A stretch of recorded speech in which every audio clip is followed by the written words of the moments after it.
team and cabinet that are here today, our FBI Director, Kash Patel, who's here with us. Thank you. Our Secretary of Education, Linda McMahon, has joined us as well.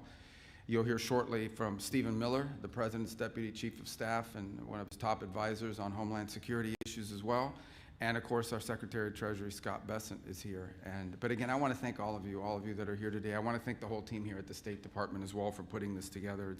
It truly is an unprecedented event on an unprecedented issue, moment, I should say, in our history. So let me start by saying that the most essential duty of the state, the first responsibility, frankly, of any government of any kind, is the protection of its people. It's the protection of its country. This is a sacred obligation that should transcend all political and all ideological divisions. It is why, for example, we have militaries. It's why we have intelligence agencies. It's why counterterrorism bureaus exist, why police forces exist. Keeping our people safe is the reason why every country represented here has all of these things. We are all very well acquainted, as of now, of course by now, with what has been described as traditional terrorist threats.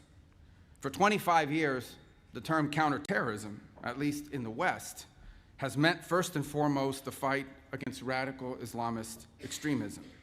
And there's a very poignant reason for that. On the 11th of September, in the year of 2001, 19 men murdered 3,000 people here in my country. Then that same enemy struck Europe, murdering nearly 200 commuters aboard trains in Madrid in 2004, and 52 more aboard London buses and the underground in the following year. The entire architecture of Western counterterrorism was rebuilt from the studs around the singular traumatic event. That made sense at the time. Our job was to keep our people safe, and the realm of terrorism, the specter of global jihad, was the premier threat to their safety.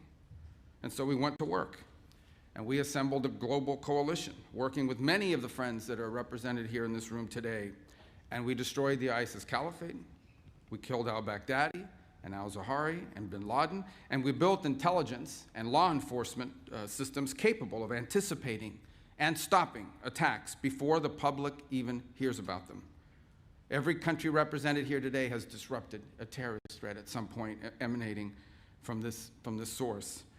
Jihadist attacks and plots in the United States are down by 2/3 since ISIS's peak.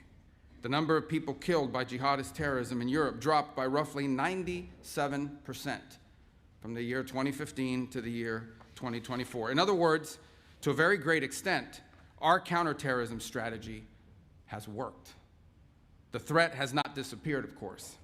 It will continue to exist, particularly so long as we tolerate immigration systems that imports these threats directly into our respective homelands. But this threat has been severely diminished. The world looks very different today because of it. For far too long, however, our counterterrorism doctrine has had a blind spot when it comes to extremist violence from the political left. Even today, the very idea that far-left terrorism could be a serious threat is treated as a right-wing fever dream, or worse, as a dangerous fascist conspiracy. It's treated this way by many in the press, by many in academia and our universities, and by many of our legacy institutions. You will no doubt see the dogma rear its head in the coverage of this very conference. In spite of the clear and the undeniable reality, in spite of the objective numbers and statistics, in spite of the fact that in this room today, there are representatives from across the political spectrum, we will hear that this kind of organized violence and terror will be dismissed. It will be dismissed as a partisan fiction. A whole industry grew up in our countries around the study of extremism. We have think tanks and fellowships and journals and consultancies with the unspoken understanding among them that the only kind of political violence that was a true threat to our system, that only one kind of political violence was a true threat to the system. A bomb planted by a neo-Nazi group was a nefarious and murderous act of evil. It is. But a bomb planted by a Marxist revolutionary, well, that's just merely a tragic excess of idealism.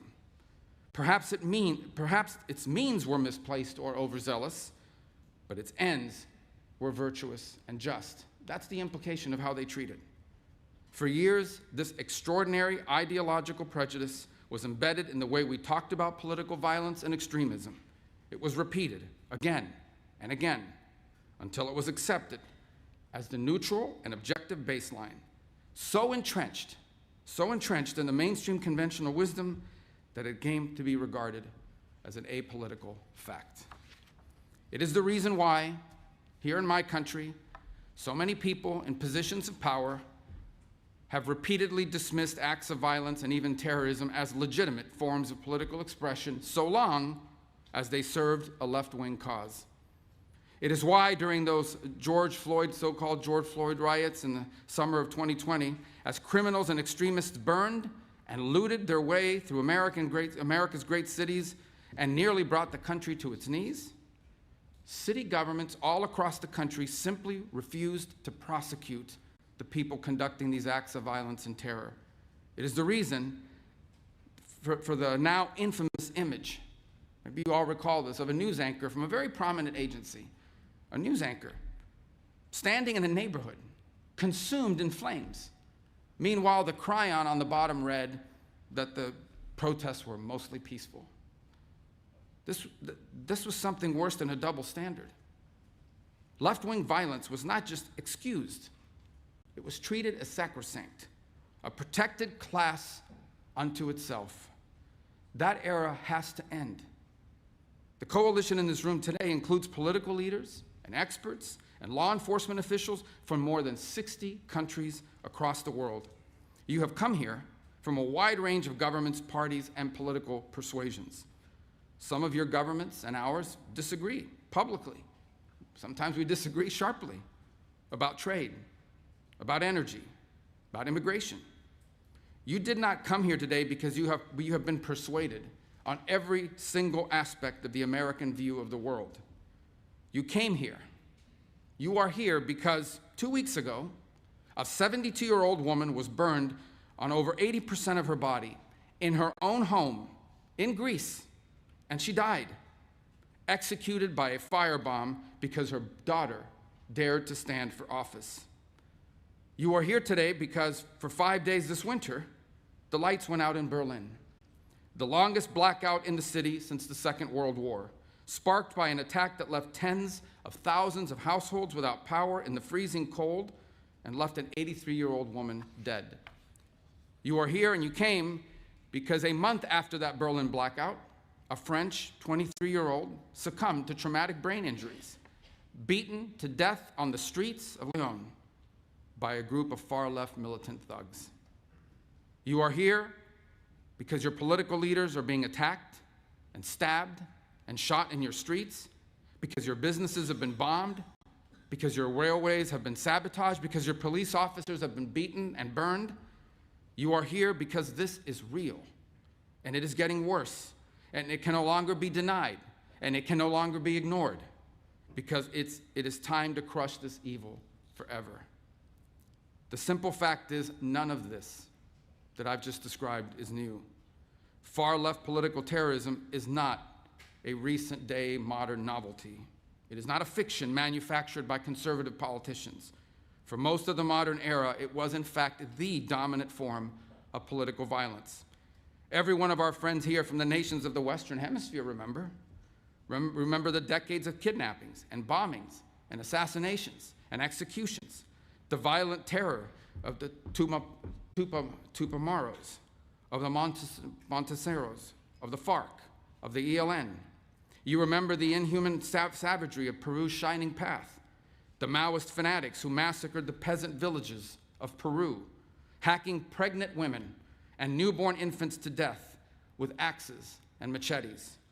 You remember the tens of thousands of Marxist guerrillas trained to kill in Castro's terrorist camps. All of you here from Europe remember. You remember the machine gun massacres of Italy's Red Brigades, which held the 5-time prime minister captive for 55 days before subjecting him to a revolutionary so-called people's trial and executing him in 1978. You remember the Red Army faction's nearly 3-decade campaign of bombings, kidnappings, and assassinations in Germany, murdering dozens and injuring hundreds more. You remember the 17 November organization in Greece, the Marxist extremists that terrorized Athens for more than a quarter century, including, by the way, shooting my country's CIA station chief dead outside of his home.